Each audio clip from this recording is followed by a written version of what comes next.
Today on Mother Mayhem. Who am I outside of my trauma is going to be one of the central questions of the messy middle for all of you, because you're no longer defined by surviving.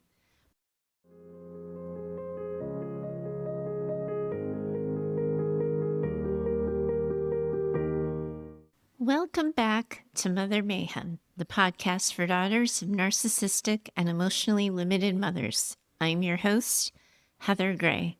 And daughters, I just need to sit with all of you for a hot minute and really take a beat. These past 2 weeks, we have had some of the hardest conversations we have ever had on the show. And I fought with those episodes. I wrestled to get them right. I wrote out the outline. I deleted the outline. I started what I was going to say. I stopped and started over and just asked Clark. She had to clean all of that up for us. I did work hard to get it right, but also I had such a incredibly profound feeling of pride while we were all talking together. I am so incredibly proud of all of you, of this community, of the truth we tell, the hard conversations we hold, and how we built a community where every daughter is welcome and every mother wound counts. All of you are seen, believed, and held. And I am so proud to lead this community through the kinds of conversations no one else is having. This community is brave. Y'all are some kind of fierce, and you're strong. And when we can have these kinds of conversations, I feel in my bones that we're only just getting started. And as I was talking with all of you through 108 and 109, I was having a parallel conversation with all of you in my head. You might remember Jo back from episode 92. She was working on her path toward lower contact. Jo's a Tuesday group member and is also a member of our online community. We were talking and she mentioned the phrase, the messy middle, how she isn't in those initial throes of trauma recovery, how she knows a lot of the pieces and has put a lot of the pieces together, but still she finds herself struggling with decision making and with believing herself. We got to talking about how the mother wound shows up in her regular everyday, even when she isn't directly dealing with her mom. She brought up something pretty critical about the healing process. You don't actually feel healed if you're less hypervigilant, if you dissociate less or have a calmer nervous system. All that really means is that you're out of survival mode. You're not thinking about managing or consumed with your mother wound 24/7, 365, but also you're pretty far from feeling free of it in any kind of real way. So today, that's what we're talking about, the messy middle. I brought my chat with Jo back to the community of Mayhem Daughters, and I took some questions from them for the show, and we're going to tackle them one by one. First, though, let me set the table.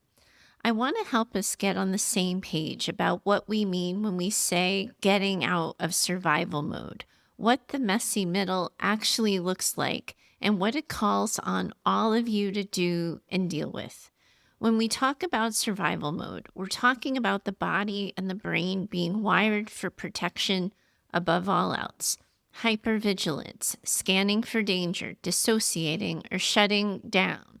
Those are the survival strategies, and they're not your personality traits. They're the nervous system's way of keeping you alive in an environment that felt unsafe. And when that all starts calming down a bit, you enter what Jo so wisely named the messy middle. You're no longer living in that state of constant emergency, but you also haven't yet landed in the ease and the confidence that comes with deeper healing. Instead, you all find yourselves in this space where things feel more uncertain and more uneven. One day you're grounded and clear and you feel solid in all of your knowing and all of your skills. And the next day you're second guessing yourself and you're bumping into old patterns that you thought you would let go of. That right there is that messy middle. It's not the crisis of the beginning. It's not that piece of the end, but it's that sticky in between where you practice new ways of being while also still carrying so much of that old wiring. And it gets super confusing. It's frustrating, but also you can't throw anything at me through your podcast speakers on this one. It is where the most powerful growth does happen. And I want you to think of the messy middle as proof that you're in motion. You're moving forward. You're building capacity. You're strengthening or discovering, perhaps for the first time, self-trust. You're learning how to live in the world without being run by survival brain. And yes, like anything, it is going to take practice. It's going to take your patience. It's going to take your compassion. And you, my friends, are going to have to get your reps in. In survival mode, the symptoms or the things you've struggled with and managed, well, they were the panic, the hypervigilance, the dissociation, the shutdown, the fawning, all of the ways your nervous system kept you safe in unsafe environments. But in the messy middle, you're managing the fallout and the aftermath. Because here's the thing, you cannot heal inside of the environments that made you sick. So once you're more healed and out of that intense trauma place, you're left with so much incredible grief to manage and so much anger. And both your anger and your grief deserve so much care and so much respect. Grief because you're finally able to see the reality of what you didn't get, but you always deserved. And you can feel the emptiness of what wasn't there instead of numbing out to survive it. That grief, I've heard from the daughters, it can feel endless at times. And it really is a marker of your healing. It says, it tells you, it affirms for you, I was worthy of love and safety all along, and I didn't get it. That grief right there is your wise mind, and it is validating the truth of your experience. And then there's the anger, the rage. I just heard a daughter in Tuesday group say that she knew she was healing when she started to feel anger. Because for so many daughters, anger is actually pretty terrifying to touch. You may have been told your entire life that anger is dangerous or shameful or too much. But right here in this messy middle that we're all starting to talk about, anger pops up as your ally. I have a friend, she calls me my personal bouncer, and she certainly moves through the world sometimes as my personal bouncer.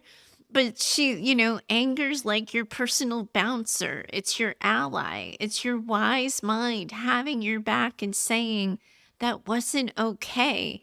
I deserved better, and I still do. That's the shift I want you to notice. Your grief and your anger are not steps backward in your healing. They're steps forward.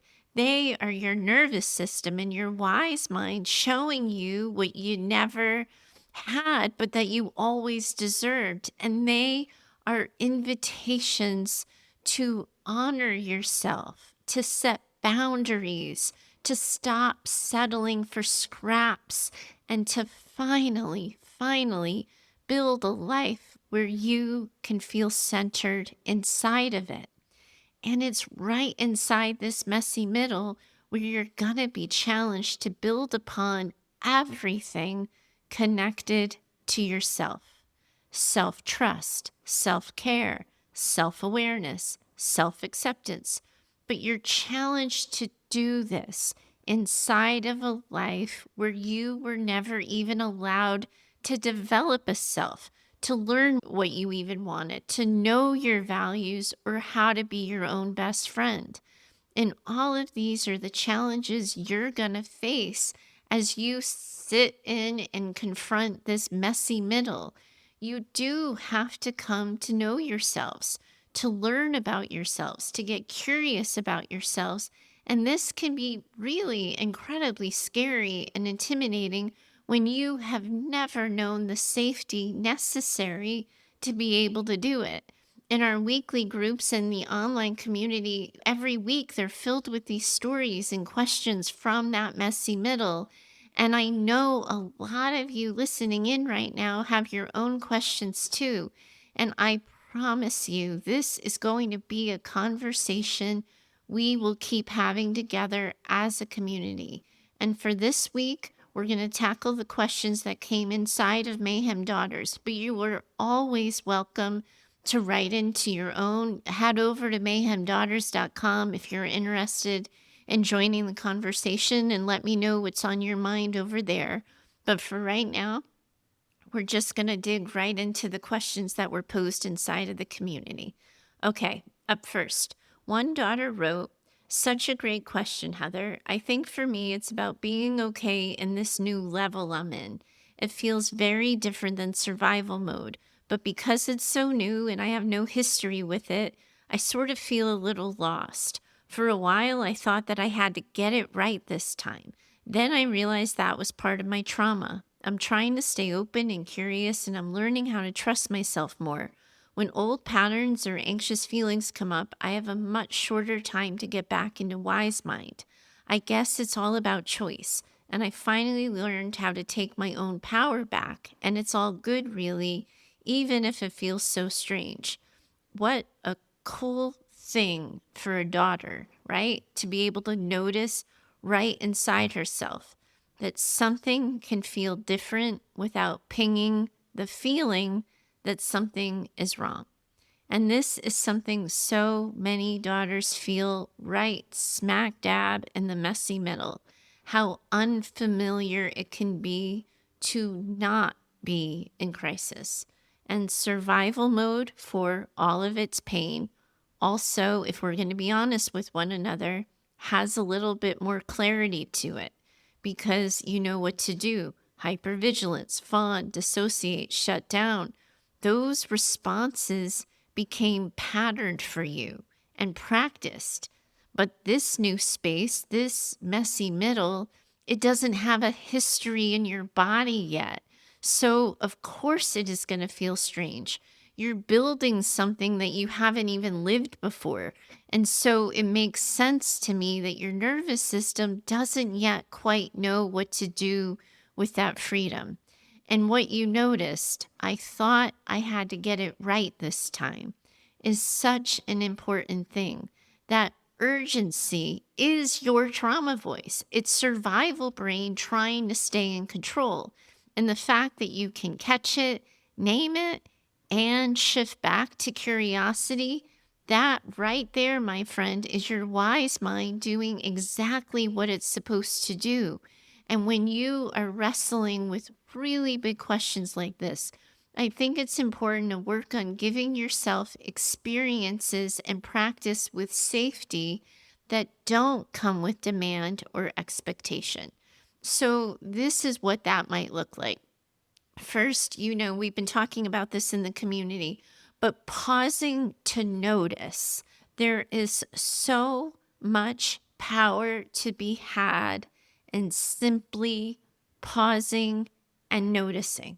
When something feels strange, instead of rushing to label it good, bad, right, wrong, then you can start asking yourself gentle questions.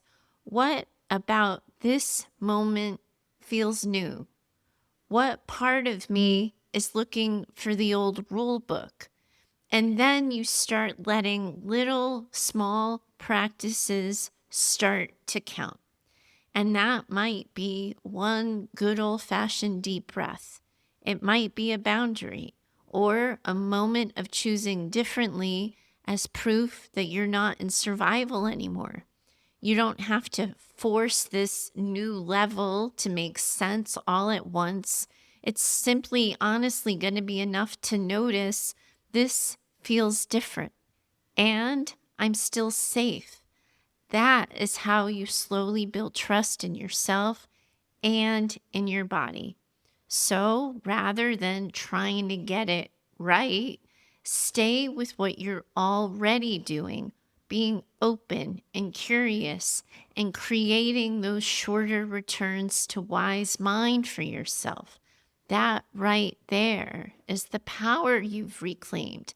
That's the new history you're starting to write. And I'm really so glad you're here, and I'm so privileged to be a part of it. Thank you so much for sharing. Okay, up next.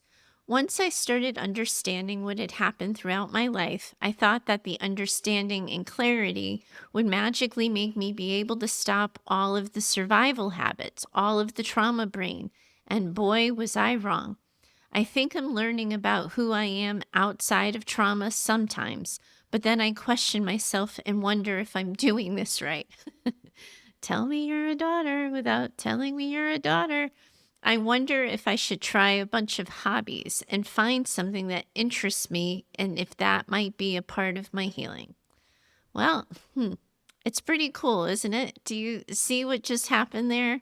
And just these first two questions, how we end up with daughters that are both checking in some way to see if they're doing it right. Because that's what trauma does to all of you. It robs you of a point of reference for what normal is. That right there is why y'all end up second guessing yourselves, because you're navigating the path without a map and oftentimes without an example. Because we know this, right? You have so many bad examples of how things can get entirely fucked up, turned sideways or upside down. But normal, typical, not so much. No wonder you all catch yourselves wondering if this thing is on and if you're actually doing it right. And it is such an important question. Many daughters come to this same realization that clarity doesn't magically undo survival habits. Insight, well, we know this. It's powerful, it's profound, but also it doesn't exactly rewrite the nervous system all on its own. You can know the story of what happened to you, and still you're going to end up finding your body defaulting to trauma brain when you're stressed, when you're lonely, or when you're feeling uncertain. And honestly, we all know this, right? It is annoying as hell, but also that's how adaptation works. What you're touching on here, who am I outside of my trauma, is going to be one of the central questions of the messy middle for all of you, because you're no longer defined by surviving, but you're still learning how to be when survival isn't running that show. So, of course, you're going to question yourself. Of course, you're going to wonder if you're doing it right. That's your nervous system going around looking for the old familiar rules, the old paths, and the ones that used to keep you safe.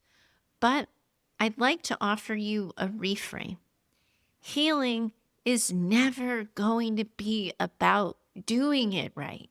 It is always, always going to be about allowing yourself to be with yourself in new ways without measuring against the old, tired yardsticks of perfectionism or urgency. And you asked me about hobbies, and honestly, I think that could be a pretty good idea for you. That is a nice, low level, low risk way to start. Now, hobbies aren't on some universal healing checklist. Spoiler alert, there is no universal healing checklist. But hobbies are great because they're safe.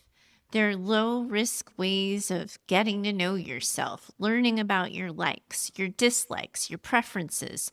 Trying out hobbies can be a good way to practice not knowing something. You might literally be learning a new skill you've never done before, or you're learning about yourself what is actually an enjoyable way to you to spend your time. What gets you curious? What gets you out of bed in the morning? What do you get so into that you lose time? What irritates the shit out of you? What excites you? Hobbies can give you practice with experimenting, with trying and exploring without that survival consequence attached that your nervous system has been so incredibly trained to expect. And in that curiosity, inside of that not knowing, is where you might also find another piece of your healing. And there's low stakes, low key ways of beginning. First, just consider following your smallest spark of interest. If a book catches your eye, a recipe looks fun, a craft or an activity feels particularly inviting, give yourself permission to try it without it necessarily needing to stick. This is not a place where we force ourselves to finish what we started. I know daughters give themselves a really hard time about that, but this is not one of those things. Not liking something is reason enough to stop, because the challenge here for all of you is twofold. A, it's about figuring out what it is you actually like. And it's about learning to be able to name what you don't like and what isn't okay. And as I'm telling you this, oh my God, I'm remembering this. Oh God, it was a god awful gym class I took a while back. Here in the United States, there's this app and it's called ClassPass. And what it does is you can purchase a bunch of different classes, and different local area gyms participate in ClassPass. So I can go to a bike gym one day. That's how I found my rowing gym. I can go to a kickboxing gym. I can go to a Pilates gym. I can go to all these different places, try their classes to learn what it is I like. So one morning I signed up for a strength training class, and it was an early morning class. And that particular class was clearly filled with regulars. And I entered and I wasn't even acknowledged. I didn't feel particularly welcome at all. And at first, I did what I do, and I just tried to tell myself that any gym would obviously hate a class passer, right? Because class passers, they come and they go. They, like, by definition, are kind of low commitment people. So, regulars in a gym, well, they probably get tired of getting invested because that person is never going to come next week until maybe the class passer comes back and invests in the gym. So I worked on telling myself that story. Then I asked the instructor a question, and she was so fucking rude to me and her answer. Oh my gosh, you guys, I don't even think I've ever told anybody. I told my husband, he knows this story. I don't even think I told anybody. I looked at the clock. It wasn't even 6 in the morning, and I was already dealing with an asshole. I did not need to continue that particular class, so I didn't. I walked right the fuck out in the middle of the class at 5:45 in the morning. You know what, daughters? This is your reminder. We get to say no. And stealing from Elizabeth Gilbert, we get to say not this. It is so important to learn that what you don't like, what you can't tolerate, it's just as important as learning what it is you do like and what you want more of. All of this is how you learn to be more of who you are and more of what makes you tick, and how you learn to have a better relationship with yourselves. When you're trying new things and you're going to new places or you're talking to new people, notice how your body responds. Do you feel lighter, calmer, more engaged? Or do you feel pressure, tension, or dread? That noticing piece is also the pause we've been talking about inside of Mayhem Daughters. That is also part of the practice. It's part of what I mean when I say y'all have got to get your reps in. And remember here, it is not actually about the hobby. It is about letting yourself be curious. It's about learning how to even be curious. You don't even need to find the hobby that defines you. Every experiment you do here is saying to yourself, it's reminding yourself, it's affirming for yourself, I get to choose. I get to explore. I matter. This is the work of figuring out your identity outside of your trauma. And it is never, ever going to suddenly be about knowing miraculously who you are the second dysregulation ceases. It is about slowly and safely building new experiences that show you who you are and who you can be. All right, I got a little ranty on that one. Ooh. Hot topics, my friends, make my brain just fire and go cuckoo. All right, next question. The stage I'm currently at. I understand my story now. I know all about narcissistic personality disorder as a condition, and I now know the effects of being raised by a mom with the condition. Lots of work has gone into that process. I don't hold any hate for my mom, nor do I have any real sympathy for her. I understand that narcissistic personality disorder renders sufferers unable to see life clearly. I know my mom would never have chosen this disorder, and I also know that she's dangerous to me and that I need to maintain boundaries to stay safe. So I'm at a place where I consider I'm at peace with my story, even if it's particularly shitty. I know my focus now is to tackle the legacy effects on my personality and my nervous system. What I did not expect was just how strong and independent, if that makes sense, my trauma brain and nervous system actually are. It is a daily job at the moment to observe it and intervene in wise mind on the many occasions it leaps in to heroically protect me. In the queue at the supermarket, watching the news, so many seemingly unrelated scenarios, all linking back to conflict and people pleasing.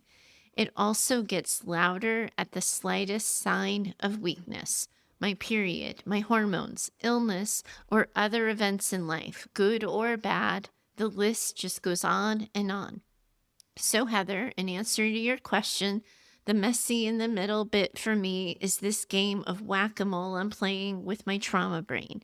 It is diminishing, and I do have sympathy for the old girl, but she's really starting to grate on me too with her constant wittering. Oh my goodness, sister, I got to say wittering.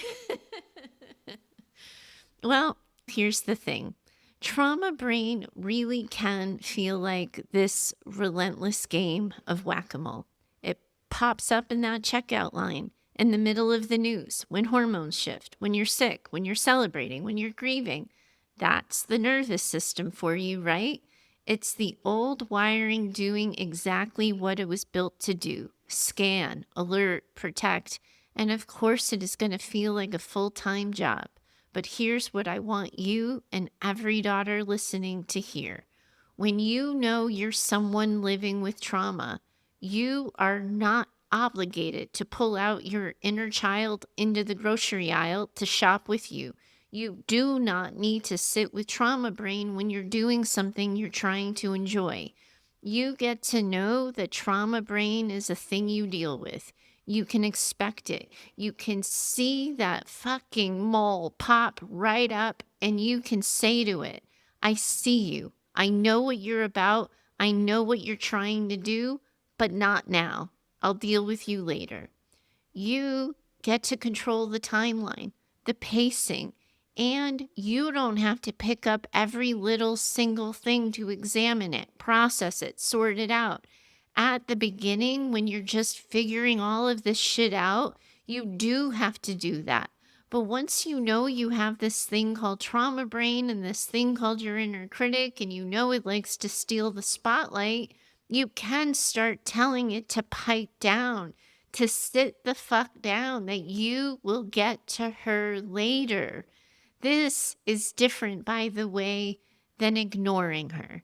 It is different than telling her she's too much. It is so much different than stifling her. This is like being the mom of an irritating as heck child who's saying, Mom, Mom, Mom, while you're trying to talk to someone else. Just because trauma brain talks, you do not always have to give her your immediate attention. But if we're sticking with that mom analogy, and we're going to because I kind of like it, we probably have to say something different than sit the fuck down. But you know what I'm talking about. All right, I digress. Okay, here we go. Up next. Navigating the second guessing has been hard for me. Also, sitting with the feelings without letting it paralyze me in the day-to-day functioning of life. Recognizing what healing actually is in the day-to-day. Thank you, Heather, for continuing to catch me on this one. It's not always going to be reading a self-help book or a therapy session or journaling. Sometimes it's choosing to relax and do nothing. Whew. You got that right, sister. And so many daughters listening into this question are saying, me too. Same. Second guessing yourself is one of the most common experiences of that messy middle. And here's why. When you grow up in an environment where your reality was denied, questioned, or minimized, your nervous system learned to double and even triple check every single goddamn thing. That was how you defined survival at the time. If you can anticipate, second guess, read between the lines, maybe then you would be able to stay safe. So now, even as you're healing, that reflex to second guess, it doesn't just go away. It's your brain's way of saying, hey, hold up a second. Are you sure? Can we trust this? Is this for real? And it makes sense if you think about it that it's still going to show up because it's inside that messy middle where you even start noticing, oh, wait a minute, that is second guessing. That might not actually be the truth. And instead of allowing it to paralyze you, you get to practice responding differently. You don't even have to eliminate it. You just have to meet it in new ways. And so here are a few quick, easy ways that you can start working with and around all of that second guessing. First, name it out loud to yourself. This is second guessing. It isn't fact. And putting words to that for yourself is going to help you separate yourself from it. Then we get you anchored inside of your wise mind. Ask yourself, what do I know right now that's true? What choice aligns with my values, not with my fear? Then, like I said earlier, experiment with smaller choices. Pick something low stakes, what you're going to eat, what you're going to wear, what task you're going to do first, even if you know you're going to do all of them. Practice choosing without that rehashing part. The point here isn't to get it right or that there is even a right or a wrong.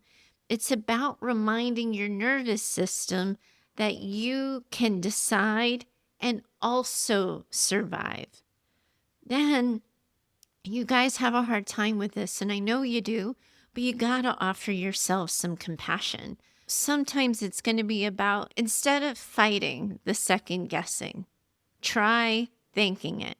And we'll just allow for a collective eye roll right there. I see you trying to keep me safe, but I've got this. That's the energy that can shift you from being at war with your second guessing, with your inner critic, with your trauma brain, and instead partnering with it. I see you, but I'm good. Thank you for having my back. I know you're only trying to keep me safe, but actually, this time, I think I might have it. And I love what you said about healing not always being about those big things, the books, the therapy, the journaling. Sometimes healing is absolutely going to be letting yourself watch a TV show, take a nap, or sit in the sun without any guilt.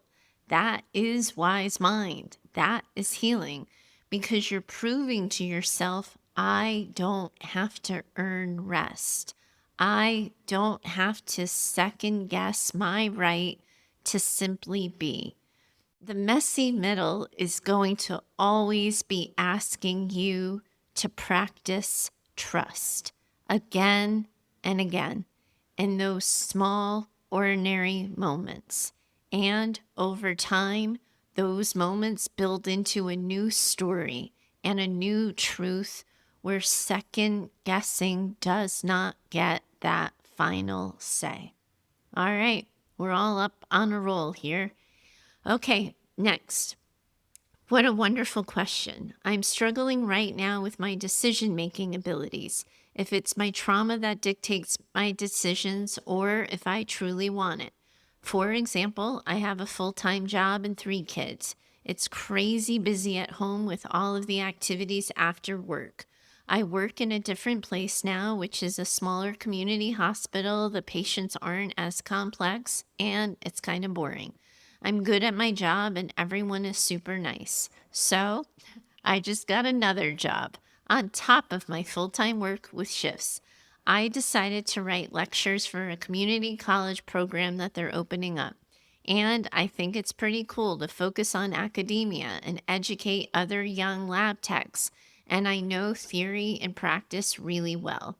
Yet, I'm super busy. I want to spend time with my kids after work, go bike riding, or just hang out with them.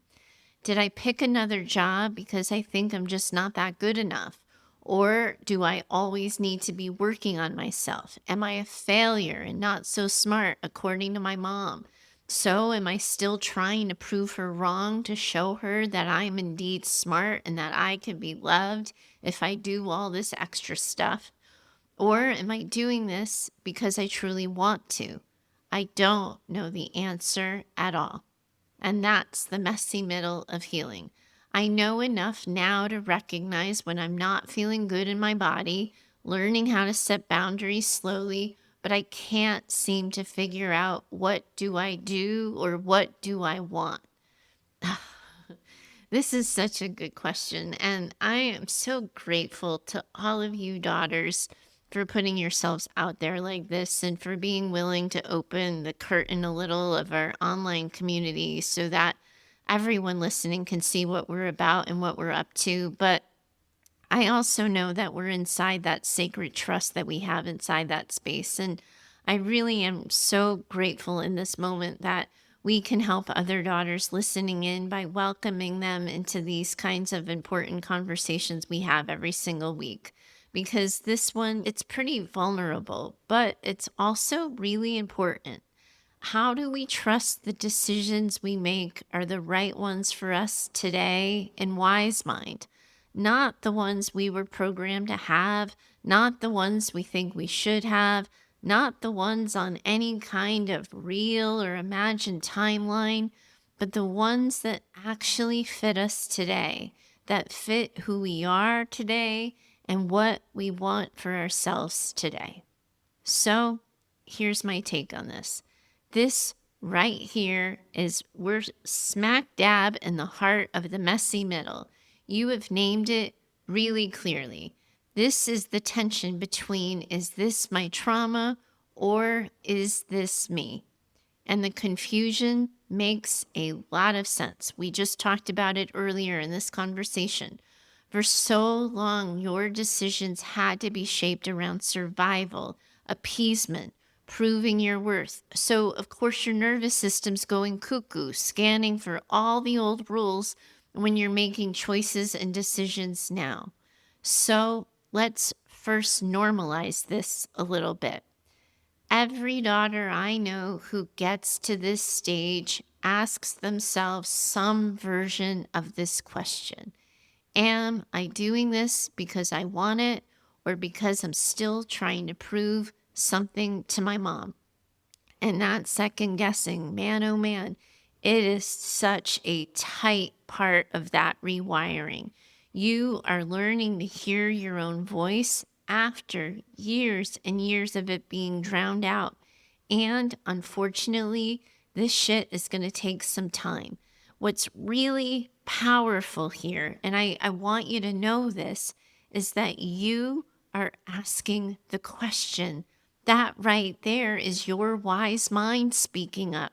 Trauma brain never stops and pauses and reflects. It doesn't say, am I getting this right? Trauma brain just pushes you fucking forward. It rushes you. It says stranger, danger, 5 alarm fire. So if you're pausing and you're stopping, that right there tells me you were already moving differently. So here's a few ways that we can work with this now. Check your body, not just the story. You just said that you've gotten better at listening to your body. And so start building trust with your body so you can believe it. When you imagine yourself or as you find yourself writing these lectures, how has your body been feeling? Is it light? Is it energized? Is it curious? Or is this feeling kind of tight, heavy, or pressured? Your body is often going to tell you faster than your thoughts. Then you can play a little bit here. How about we try both and? Because it can be true that a part of you is still actually proving your worth.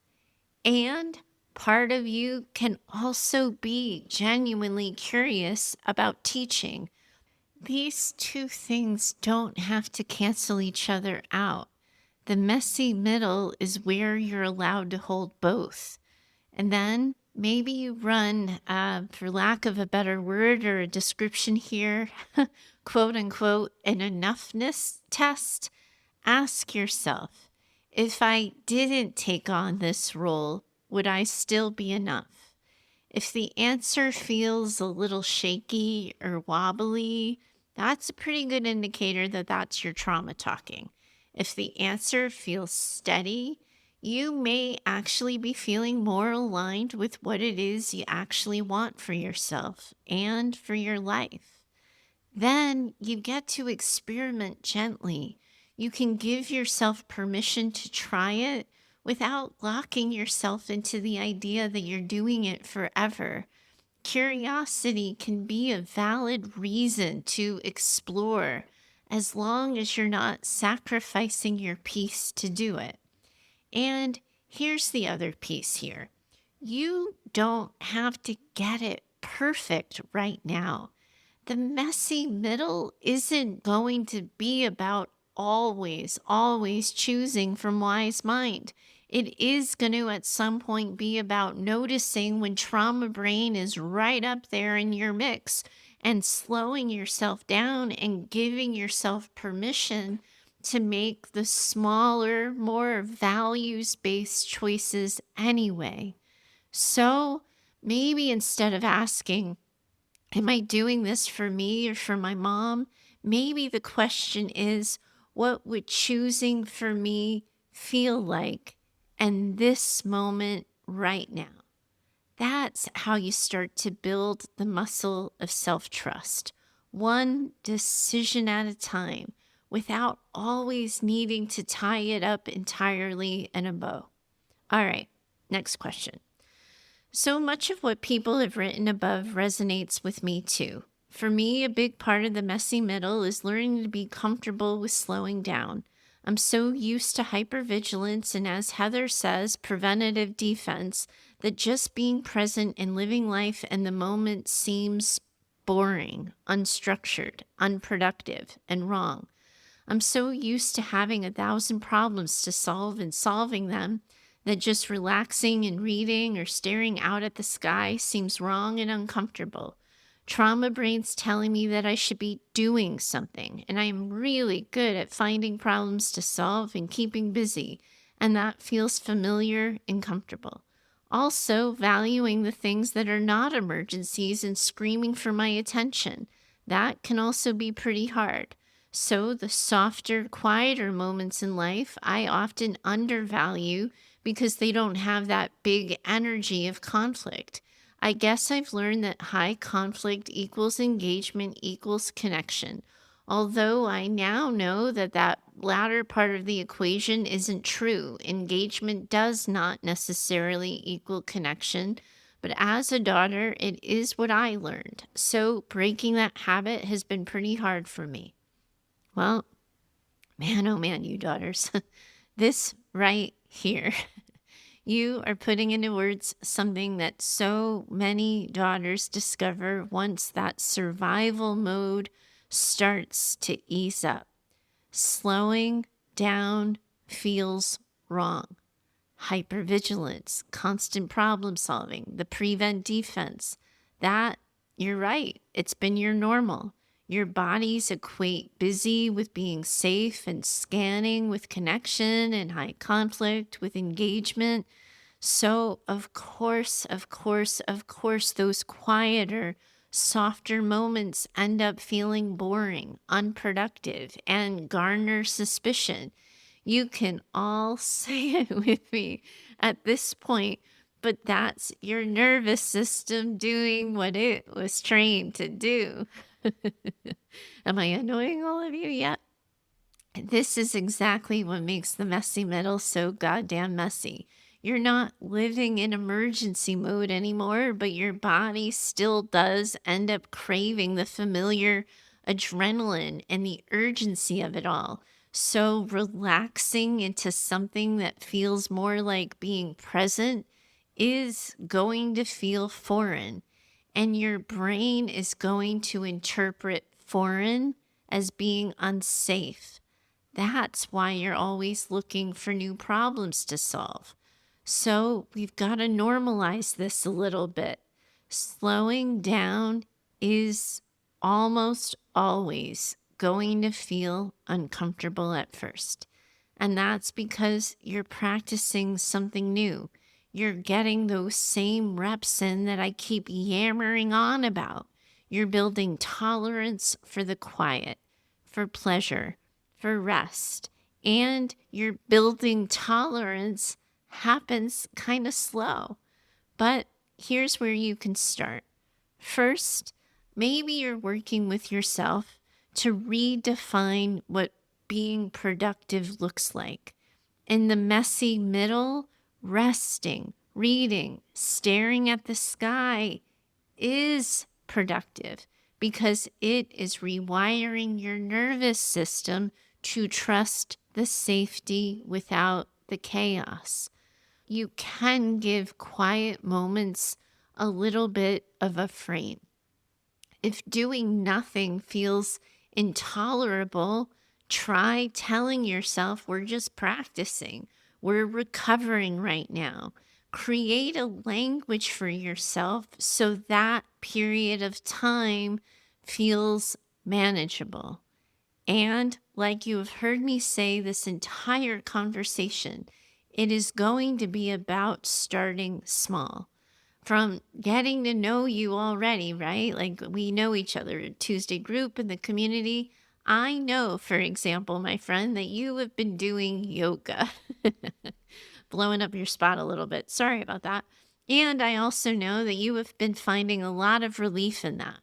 But maybe you aren't letting that count, quote unquote, per se, because you're taking a class. So it feels like you're being more, quote unquote, productive. But it can be that yoga class, or it could be taking a moment to listen to just one song where you sit and stop and listen. Or maybe you practice with 5 minutes of sky gazing or cloud watching, sitting with a cup of tea or a cup of coffee without multitasking anything. Those little micro practices sound small, but it is those micro stretches that we've been talking about. They teach your nervous system that calm is survivable. Then we work to differentiate engagement from connection. Engagement really can, as you pointed out really eloquently, it can be fueled by conflict and by urgency. Connection is usually quieter. It's about eye contact. It's a shared laugh. It's a handheld. It's being with someone without fixing anything. You're learning to value that kind of connection now.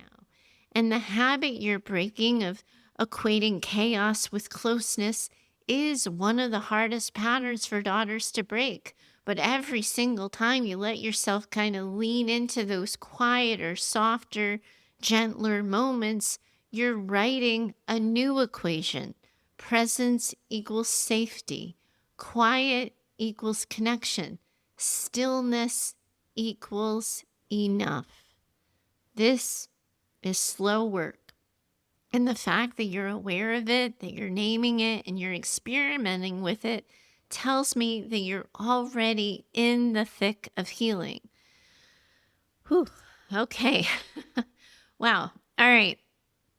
Here we go. This is, I got to slow myself down a little. We're going to step into this next one gently because it is a piece that touches on every single part of the messy middle. At some point, you all are going to know this really intimately. The daughter writes, grief and sadness. I don't have any questions, but I'm definitely in the middle of something. And these two things are in the way of me thriving right now. That's all I've been feeling lately. And I'm really glad you said this. Thank you so much for saying it out loud. Grief and sadness are a part of that messy middle. And sometimes they really do feel like they're the only part. There is always, for most daughters, going to be a season or 2 or 3 and healing where it can actually feel like that all there is grief. And it's all sadness. And it can all get so entirely overwhelming. And it's also pretty annoying. But it does mean that your nervous system finally feels safe enough to heal. That it feels safe enough to get you out of survival mode. And this is also you getting to know yourself. You're a feeler and you're a seer. And for the longest time, you couldn't feel and you couldn't see because you simply had to get through. But now you aren't in survival mode anymore. Your body finally has the safety to feel what it couldn't be feeling before. And all of these losses, all of the emptiness, all of the things that you never got, of course they're going to come forward now. That flood of grief is your nervous system catching up, letting you mourn what you had at some point had to be shoved aside when you were just trying to get through everything. And unfortunately, it really is unavoidable. And the harder you try to push it down, minimize it, hurry it, the longer it ends up lingering. So let's normalize this just a little bit. There is going to be that period of the messy middle where grief and sadness take up the entire room. And that is your system honoring your truth. what you lived. And yes, this is where yes and can also come in. Once you know your grief, once you've sat with it and heard what it's had to say, there is a point where it becomes less of a raw wound and more of an old blanket. It's heavy, it's familiar, but also not necessarily helpful anymore. But you don't just throw that old blanket away. After all, you've carried it for a while. And that blanket, it's seen some shit. It's been with you through some shit. It is a part of you, but you can fold it. You can set it on the chair beside you and you can say, I see you. I know you, but also I'm going to let a little bit of light in right now. That doesn't mean the grief disappears. It means you get to hold both. You get to say, yes, I feel this sadness, and I'm going to let myself notice the warmth of the sun today. Yes, the grief is here, and I'm also going to laugh or savor a song that I love. That's how you slowly teach your nervous system that grief and light can coexist, that you don't have to choose one or the other, that you are capable of holding both. So, daughters, all of you listening, if all you're feeling right now is grief and sadness, that's okay. Let it be what it is for this season. And when you're ready, even one small moment, see if you can add a quiet and to it. That is where living begins to peek back in, not by replacing grief, but by living alongside it. All right, everyone. Last question. Now, this one admittedly came up in a different thread inside of our community because back in episode 105, y'all might remember that I laid out that framework for healing. And inside of the community, daughters are working through the framework together. So one of the daughters had written in on a thread about this, and I happened to be working on this episode at the time.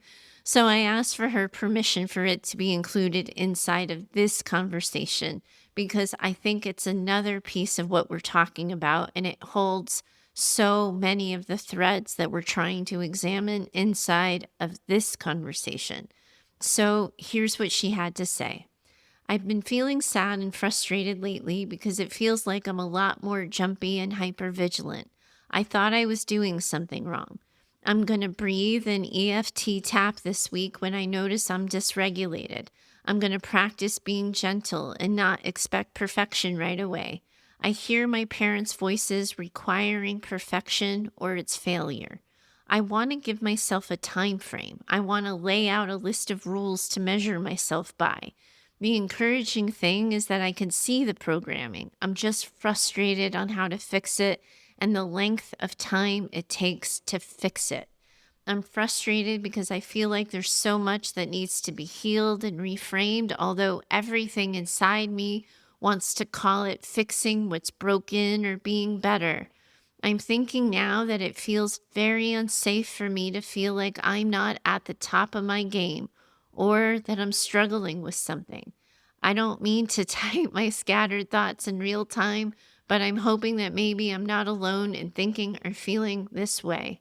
This is hard and it's not fun, and I'm really frustrated by all of it. Oh my God, amen, sister. Like, I am raising my hand and just saying, preach. You are not alone in any of this. And oh my gosh, it just makes so much sense to me. So let's just lay it out a little bit together so you can make sense to you too.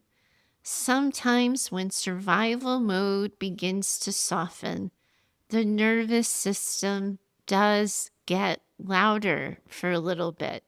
It's like it's saying, wait, are you sure it's safe enough to put my guard down? The vigilance is that leftover reflex. It's your body asking you for reassurance, just like we were saying earlier in the conversation.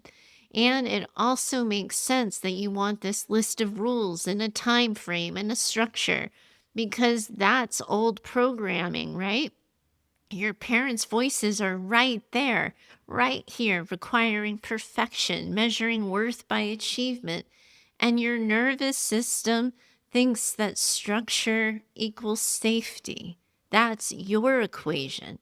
And while rules and timelines do sometimes feel comforting at first, they're usually just another version of perfectionism trying to sneak in through the back door. So, we do need to help you reframe all of this a little bit. You're not fixing what's broken, you're building trust with yourself. You're teaching your system that it can wobble and still feel safe. That is what healing is. And here are some things that you can try right now. Be nice to yourself and to your hurting parts.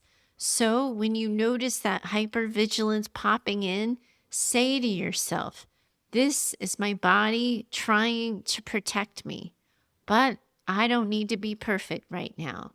This can take the sting out of the frustration and the impatience you're feeling. Then use the tools you're already naming: EFT tapping, breathing, grounding. Do them in small doses so you can start to build them into your life as habits, as things you do to connect with yourself, not just the things you do when you're feeling like you're in crisis. This is going to help you be proactive, and it's going to help you build yourself a habit of offering your body some form of relief.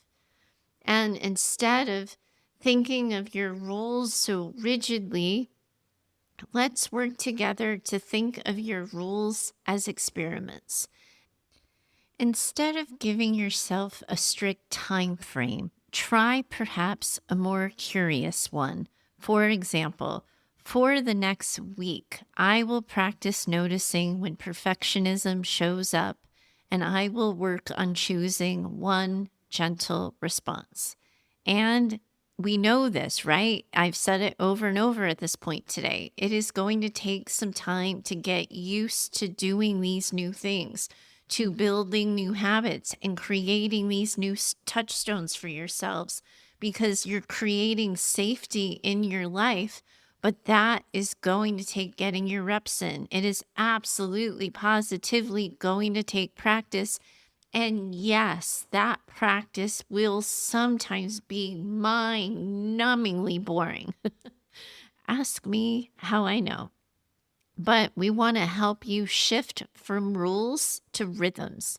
Healing tends to move more like a rhythm than a checklist. Sometimes she goes steady. Sometimes she's a little back and forth. So try creating daily or weekly rhythms, moments of pause, body practices, reflection, rather than strict, rigid measures. Then work on reframing what progress looks like for yourself. Progress isn't ever going to be, I never get jumpy. Progress is, I noticed I was jumpy and I responded with gentleness instead of shaming myself. Then work on widening the support for yourself. You can do this with the journaling, with our community, and inside of spaces where you can be witnessed without any pressure to be fixed. This is going to help you retrain your nervous system that you can be safe inside of imperfection. And your frustration makes a hell of a lot of sense to me. I kind of see myself in some of it. This shit is hard. But the very fact that you can see the programming, that you're naming the programming, and you want to do it differently, that right there, don't look now, sister, but that is actually healing. And it doesn't always feel fun when it's working. Oh my goodness, you daughters. Oh, all of you who participated today and shared your questions, you all are just the best. Thank you so much for sharing your struggles with everyone listening so that other daughters can see that they too are not alone. We are going to absolutely, positively be talking about this inside of the community, and anyone listening who's digging this kind of conversation and hasn't run away from us yet, because I've gone on for like an hour at this point, you can always join us and find out more about the community over at mayhemdaughters.com. All of you are in this absolutely, positively incredible community of women around the world. You're healing together, seeking together, questioning together, and dare I say, finding peace together. All of you are in this together, and I, for sure, most definitely, am in it with you too. Bye for now. If you felt seen in this episode, I want you to know the work doesn't end here. What we're talking about on the podcast, relational trauma, mother wounds, identity, and healing, was never meant to be worked through alone. That's why I've built an entire ecosystem of support around Mother Mayhem, and you can now find all of it over at mayhemdaughters.com. You'll learn more about our weekly support groups, which meet Tuesdays at noon and Thursdays at 3:30 Pacific Standard Time. These aren't trauma dumps, they're spaces for real connection, mutual support, and movement making. You'll also find our private online community, Mayhem Daughters, where the conversation continues between episodes. It's not social media, it's something safer, deeper, and intentionally designed to support your healing. And if you're not quite ready to share in a group but want my eyes on your story, I offer one-on-one Mayhem consultations as well. You can learn more about all of it over at mayhemdaughters.com. If this show has helped you and you want to help keep it ad-free, you can do that through the sponsor link on the website. But I also want to be clear. If you're already a member of group in the community or you've worked with me one-on-one, you are already supporting the show. There's nothing more I'm asking of you. If you have a story or reflection of your own, I'd love to hear it. You can send a message or a voice note of 10 minutes or less to Heather at mayhemdaughters.com. There's no mayhem without your stories or your questions. And if you know another woman who needs this conversation in her life, please share the show with her. Your reviews and social shares make a real difference, and I hope you'll consider doing so. And lastly, a heartfelt thank you to Heather Clark for editing the show. She's been in it with me since 2016 and somehow always knows what I meant to say, even when I don't quite say it right. This isn't just a show, it's a community, and you're already a part of it. I'm so glad to have you in it with me.